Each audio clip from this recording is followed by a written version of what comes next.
Welcome to Chillin' 101. We hope this video helps.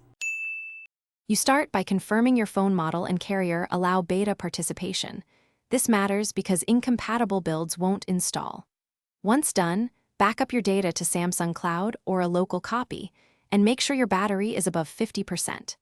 Next, sign into the Samsung account tied to the device and update to the latest stable firmware. Many betas require that baseline. Once enrolled in Samsung members, navigate to the beta program card to apply. This begins the opt-in process. You open the Samsung members app and tap the beta program banner. This is where spots are managed, so act quickly. Then complete the enrollment form, pick your exact device, accept the terms, and allow diagnostic logs if prompted, because Samsung uses them to improve builds. After submission, wait for the approval notification. Once approved, you'll receive the OTA. Make sure you use Wi-Fi for the download and plug into power. Beta packages can be large and require stability.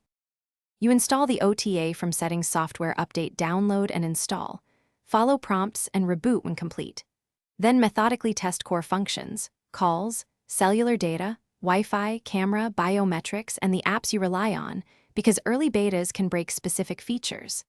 If you encounter major problems, clear the system cache, report the bug through Samsung members with logs, and consider rolling back or flashing the latest stable firmware. Doing so protects your daily use and helps developers fix.